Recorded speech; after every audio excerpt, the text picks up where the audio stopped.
Lyra had always thought her life would be ordinary.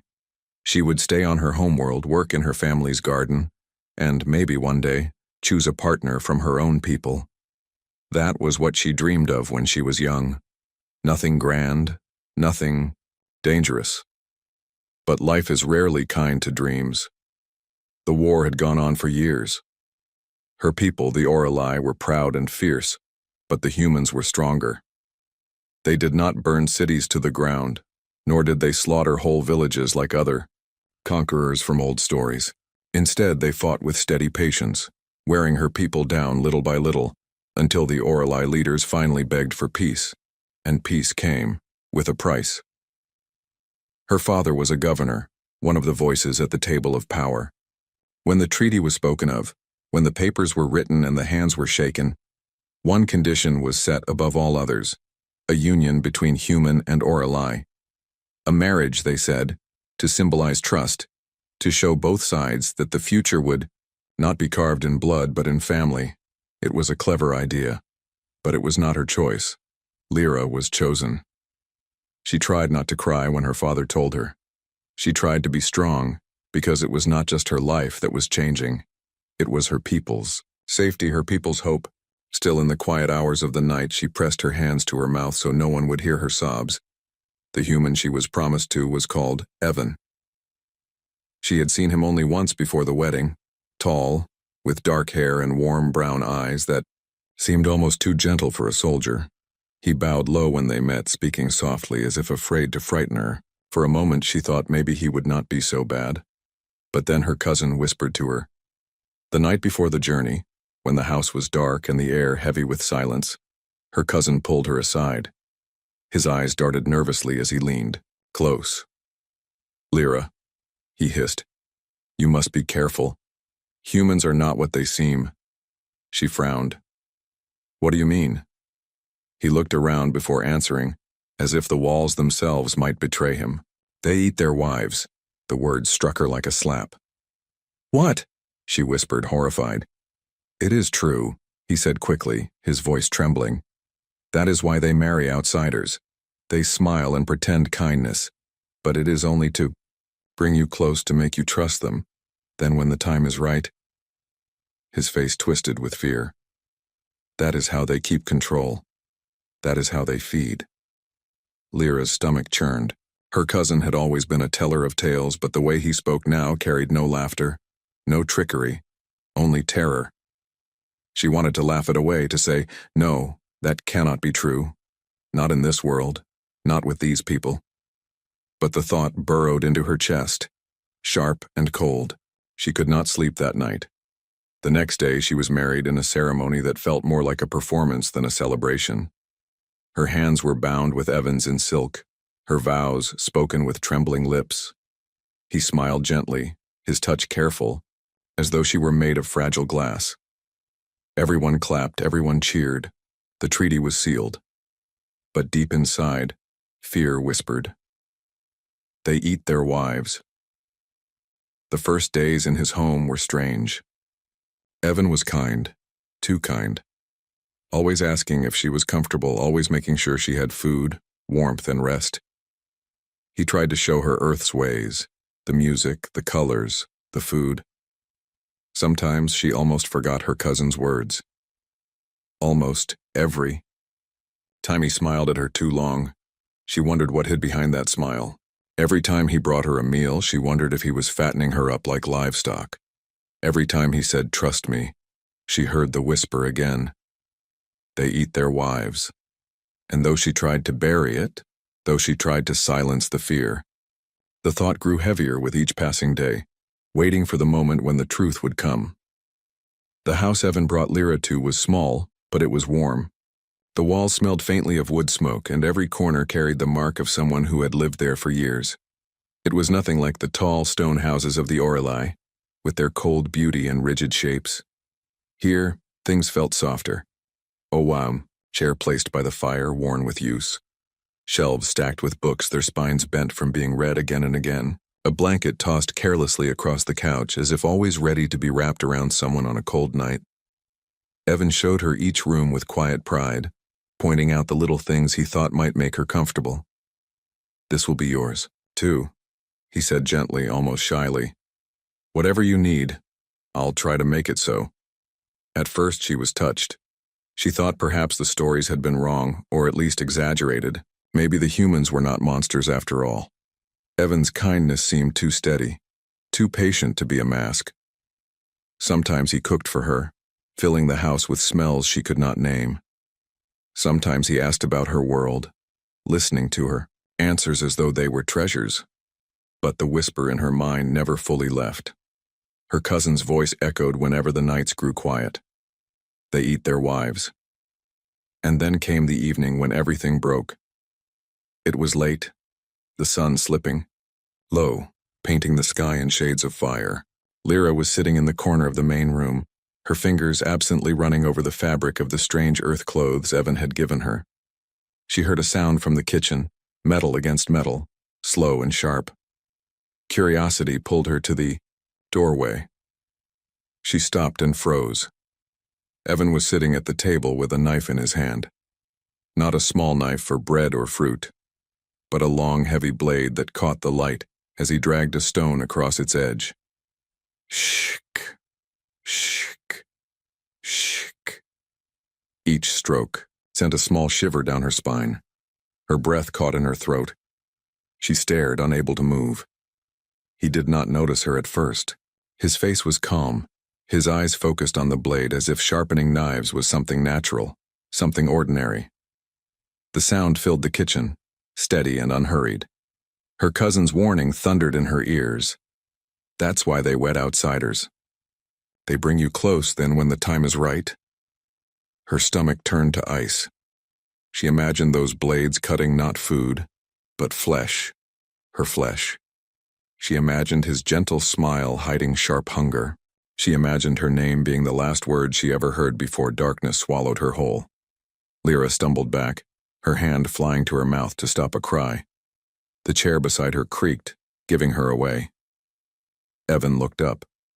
His eyes widened in surprise when he saw her standing there. "Lyra, you startled me," he said softly. His smile was small, harmless, but all she saw was the glint of the knife in his hand. She couldn't breathe. Panic seized her chest, and before he could take another step, she turned and fled.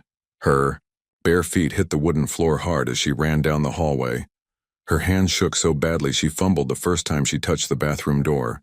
She slammed it shut, twisting the lock, pressing her body against the cool wood as though her weight could keep him out. Her heart hammered in her ears. Her lungs burned, her whole body trembled. Outside there was silence, then soft footsteps approaching. Slow, careful. The floor creaked under his weight. Then came the knock. Not loud, not angry, just two gentle taps against the wood. "Lyra," Evan's voice was calm, puzzled. "What's wrong?" Her breath came out in a broken sob. "Stay away," she shouted, her voice shaking. "I know what you plan. I know what those knives are for." There was a pause. For a long moment she heard nothing. No movement, no reply. The silence was worse than any threat. Then softly, almost broken, "Oh, Lyra." His voice carried something she did not expect. Not anger, not denial. It was pain, as though her words had wounded him more deeply than any blade. Her heart raced faster.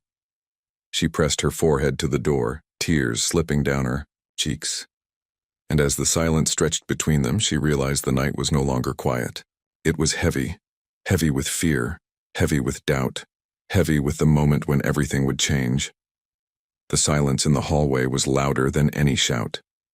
Lyra pressed her back against the bathroom door, her chest rising and falling in sharp, uneven breaths. The lock felt so small under her trembling fingers, and she wondered if it would be enough to keep him out if he truly wanted her. Another knock came, gentle, almost hesitant. "Lyra?" Evan's voice was soft, careful, as though he were speaking to a frightened child. "Please, talk to me. What's wrong?" Her fear spilled out before she could stop it.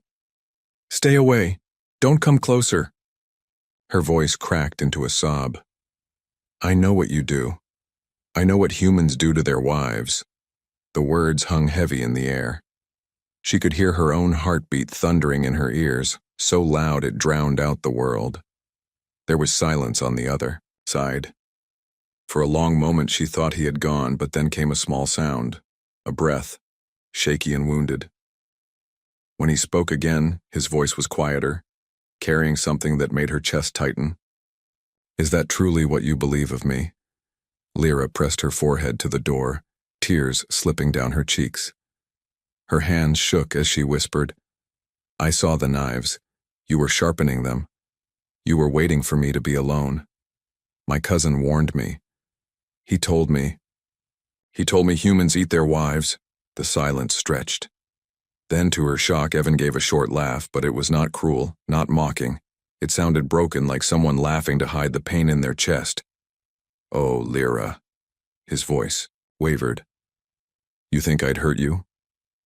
Her heart twisted. Fear screamed at her not to listen, but something in his tone, something raw and human, made her hesitate. "You smile," she choked, her words trembling. "But behind that smile, you hide teeth. You act gentle, but it is only to make me trust you." Evan's weight shifted on the other side of the door. She could hear the faint sound of him sitting down, leaning against the wood. Now his voice came lower, almost at her ear, muffled only by the barrier between them. "I smile because I want you to feel safe. I act gentle because I know you are far from home and everything is strange to you. Lyra." He stopped, his voice breaking, then began again more firmly. "If you think I could raise a knife to you, then I have failed completely." Her throat tightened. The words felt too heavy, too full of hurt to be false. And yet fear still clung to her like chains. "Why then?" she asked, her voice trembling. "Why sharpen them? What are you planning?" There was a pause, and she could almost feel his hesitation through the door. Finally, he answered in a whisper, "Because tomorrow is your birthday." The words struck her dumb. She blinked, confused. "My birthday?" "Yes," he said, his voice fragile. "You told me once when you were tired and thought I wasn't listening. I remembered. I wanted to cook for you, to make something special from my world. A cake. It was my mother's recipe. I wanted it to be perfect, so I sharpened the knives. That's all." Lyra's lips parted, but no words came. Her hand slipped from the lock and fell to her lap. She stared at the floor, her tears falling silently. Could it be true? Could everything she feared be nothing more than shadows of lies? Her cousin's warning screamed in her head, desperate and wild. But the sound of Evan's voice, steady and pained, pressed against her heart like warmth through the cold. "Lyra," he whispered, "I would never hurt you. I don't want you to hide from me, but if you need time, I'll give you time. I'll sit here all night if that's what it takes. I don't want you to be afraid of me." On the bathroom floor, Lyra curled into herself. Her chest ached. She did not know if she believed him yet, but his words were not the words of a predator. They were the words of someone hurting, someone who wanted to be trusted. And in that moment, caught between fear and doubt, she realized the night was no longer quiet. It was heavy with something else, something she had never expected to find here. The weight of his sorrow. The night grew heavier, the silence pressing against the walls of the small house. Lyra sat on the cold bathroom floor, her knees drawn up to her chest, while on the other side of the door, Evan stayed quiet for a long moment. She thought maybe he had gone. But then his voice came again, soft, steady, and full of weight. "Lyra," he began, "I know you are afraid. I can hear it in your voice. And I don't blame you. You were taken from your home, from your people, and thrown into a life you never chose. If our places were switched, maybe I would be afraid too." His words were calm, but she heard the crack in them like a rope pulled too tight. "I sharpened the knives," he continued, "because I wanted to cook something special. Tomorrow is your birthday. I remembered the day you told me, even though you only spoke of it once. You thought I wasn't listening, but I was. I thought, maybe if I baked you a cake, it would make you smile. Maybe it would remind you that you are not alone here." Lyra pressed her palms against her face. "Cake. A sweetbread? Something humans made for celebration? She wanted to believe it. She wanted to believe every word. But the chains of fear clung to her heart, dragging her down. Her voice came out trembling, filled with doubt. But why? Why would you care if I smiled? Why go through so much trouble for someone you barely know? For a moment there was no reply. Then Evan sighed, the sound heavy with something unsaid. Because you're not just someone, he said at last. You're my wife now. Not by your choice, I know. Not by mine either. But if fate tied our lives together, then I want to make it real. I don't want you to feel like a prisoner in my house. I want you to feel safe, wanted, cared for. Isn't that what a husband should do? His words sank into her like slow rain on dry ground. She shook her head, tears slipping down her cheeks. You speak gently now. But my cousin told me the truth. He said humans eat their wives. He said that's why you marry outsiders. On the other side of the door, Evan let out a sound that broke her heart. It was not anger. It was not denial. It was sorrow, deep and raw. Lyra, he whispered, if that is what your people believe about us, then we have failed worse than I thought. We don't eat the people we love. We don't destroy them. We try to protect them. Sometimes we fail. Sometimes we make mistakes. But love for us is never about hunger. It is about giving. Feeding, yes, but not with flesh. With care. With hope. His voice shook now, filled with emotion. You've seen me cook, haven't you? Did I ever offer you anything but food and warmth? Did I ever raise a hand to you? Lyra closed her eyes. No. He never had. He had only asked if she was warm enough, if she was hungry, if she needed rest. He had spoken to her with respect, even when she was cold and silent in return. Still, her cousin's warning echoed in her ears like poison. They eat their wives. Her hands tightened around her knees. Then why do the stories exist? Why would my cousin say it if it was not true? Evan's reply came after a long, heavy pause. Because fear is easier than trust. Because when two worlds have fought for so long, it's easier to believe the worst of each other than to hope for the best. His tone grew softer. Maybe your cousin was afraid of losing you. Maybe he believed the lie himself. I don't know. But I know this. If you let that lie control you, it will destroy everything before it even has a chance to begin. Lyra's chest ached. She wanted to scream. She wanted to open the door. She wanted to believe him, but the fear was still there, sharp and cruel. Lyra, Evan said again, his voice breaking. I will not force you to open this door. I will not demand trust you do not yet have. But I need you to know one thing. If you never believe anything else I say, believe this. I would rather starve myself than ever harm you. The words hit her like a storm. She buried her face in her arms and sobbed quietly, her tears soaking her sleeves. On the other side of the door, Evan stayed silent now, waiting, patient, his presence steady like a lantern in the dark. And for the first time, a crack formed in the wall of her fear. It was small, fragile, but it was there, a tiny space where his words had taken root. Lyra sat on the cold floor, hugging her knees close, her forehead pressed against them. The bathroom smelled faintly of soap and damp stone, but all she could notice was the sound of her own heartbeat, loud and unsteady. It felt as if her chest might burst under its weight. On the other side of the door, Evan had gone quiet. She imagined him sitting there, leaning against the wood, waiting. His presence was like a shadow she could not see but could feel, heavy, patient, unmoving. His words still echoed in her mind. I would rather starve myself than ever harm you. She wanted to believe him, oh how she wanted to, but fear was stubborn. Fear clung to her bones like chains, whispering that if she opened the door, it would be the last mistake she ever made. Her cousin's warning returned to her in cruel whispers. They eat their wives. That is how they keep control.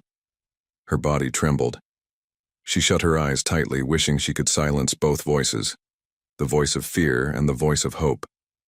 But both were too loud, fighting inside her chest, tearing her apart. Lyra. Evan's voice came again, quiet but steady. I won't leave this spot. If you need me here all night, then here I'll stay, but please don't hurt yourself with fear that isn't true. You deserve better than that. She lifted her head slowly. The door stood between them like a wall made of more than just wood. It was built of mistrust, of history, of whispered lies. If she opened it, she might be stepping into safety, or into death. She didn't know which. Her hands moved to the lock, then froze. Her fingers hovered there, trembling so badly she couldn't turn it. Her breath came in shallow gasps. What if he is lying? What if the moment I open it, the knives will find me? And yet, hadn't she seen his eyes? They were not the eyes of a hunter. They were tired eyes, gentle eyes that carried something she didn't understand but couldn't call hunger. She remembered the little things. How he always asked before touching her. How he gave her space when she wanted it. How he listened when she spoke, even if her words were small. Would a predator be so patient?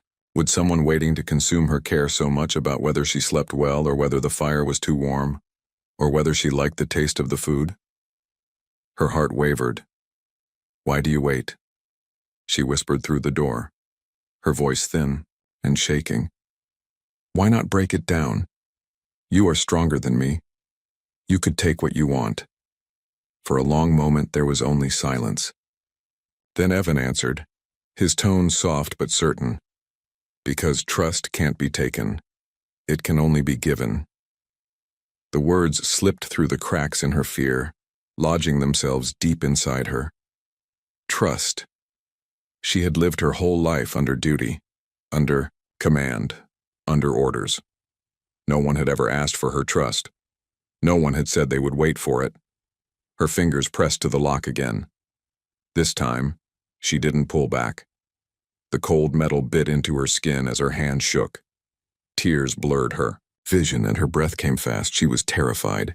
Every part of her screamed to stay inside, to keep the door shut, to remain safe in the small prison she had chosen. But another voice, quieter, gentler, urged her forward. The voice that wanted to believe, the voice that longed for warmth, the voice that wanted to see if humans could be more than monsters. The choice burned inside her chest. If she opened the door and the stories were true, it would be her end. But if the stories were false, if Evan's words were real, then hiding here would mean losing something greater than life itself.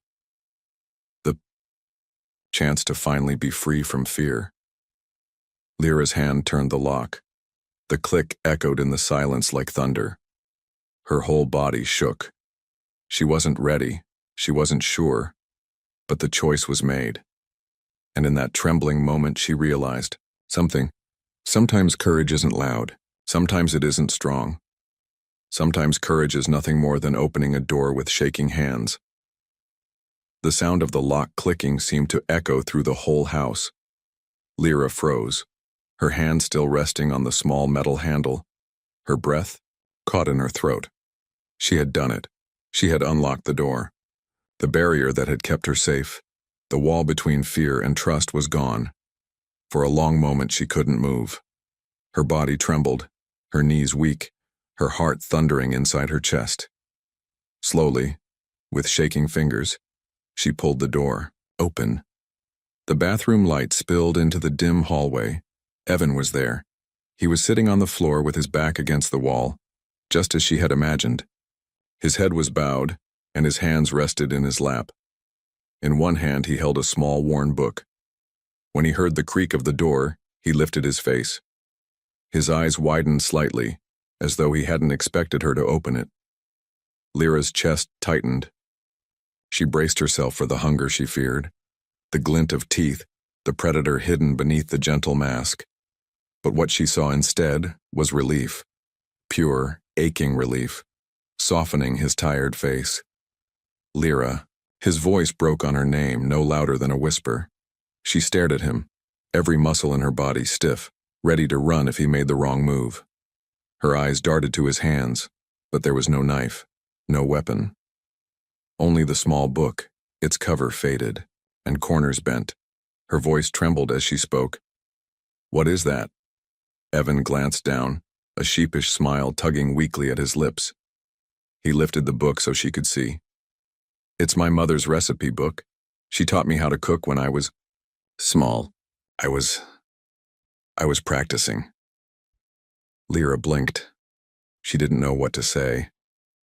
The fear in her chest twisted painfully, clashing with the image before her. Could it truly be so simple? Could the sharp knives and quiet humming in the kitchen have been nothing more than preparation for a meal? Evan pushed himself to his feet slowly, careful not to startle her.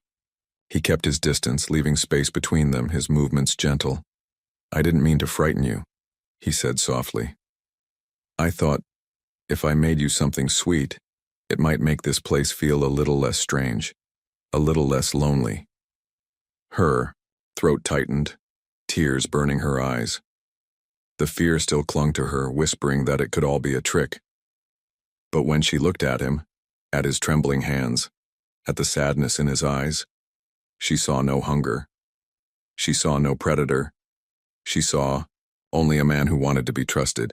Her voice broke. She swallowed hard and tried again. I thought you were going to hurt me." Evan's face crumpled. He shook his head quickly, his voice urgent, filled with sorrow. "Never, Lyra, never. I couldn't. The thought of it." His words faltered and he pressed a hand to his chest as if steadying the ache there. "I only wanted to give you something that was mine. Something good." Lyra's tears spilled over. Before she could stop herself, she stepped forward, the weight of her emotions too heavy to carry alone. Her body shook as she pressed against him, burying her face in his chest. For a moment, he froze, as though he couldn't believe she had chosen to come near him. Then his arms wrapped around her, slow and careful, as if he feared she might break. He held her gently, his warmth surrounding her like a shield against the storm inside her. Her sobs broke free, raw and unrestrained. All the fear, all the doubt, all the loneliness spilled out in shaking cries. Evan said nothing. He only held her tighter, his chin resting lightly against her hair. Little by little, the trembling eased. Her tears slowed, her breathing steadied, and she realized something she had not dared to believe before. She was safe. When at last she pulled back, Evan looked down at her, his own eyes wet. He gave a small, uncertain smile. "Tomorrow," he whispered, "you'll have cake." For the first time since leaving her world, Lyra laughed. It was broken, shaky, but it was real. And in that moment, the door between them was no longer made of wood. It was made of trust, fragile and new, but real. Morning came gently. The first light of dawn slipped through the small windows, painting the walls in soft gold. Lyra awoke on the couch, wrapped in a blanket that smelled faintly of herbs and firewood. For a moment she forgot where she was. Then memory returned, fear in the bathroom, the trembling lock, Evan's arms around her. Her heart skipped. She sat up quickly, her hands clutching the blanket. But the house was quiet, safe. No chains, no knives waiting. Only the soft crackle of the fire. From the kitchen came the faint clatter of dishes. She froze, her breath catching. But then his voice floated through the air, calm and warm. "Good morning, Lyra." Evan stood at the counter, his back to her, carefully mixing something in a bowl. He wore an apron that looked a little too small for him, tied awkwardly at the back. The sight was almost strange. This tall human, who she had once imagined as a predator, now humming softly while stirring flour and sugar. He turned, and when he saw her awake, he smiled. It was not a hunter's smile. It was gentle, like the rising sun. "Sit," he said kindly. "It's almost ready." Lyra hesitated, but her body moved on its own, carrying her to the table. She sat, her hands folded tightly in her lap. Her eyes followed his every motion, half expecting to see danger hidden in the ordinary. But there was none, only care. Cantu. Last, Evan placed something in front of her. A small round cake, uneven at the edges, its top dusted lightly with sugar. It was simple, not perfect, but it carried with it a quiet beauty. He set down a knife beside it, then immediately stepped back, raising his hands as though surrendering. "You should cut the first slice," he said gently. "I don't want you to think—" His words trailed off, but she understood. Her throat tightened.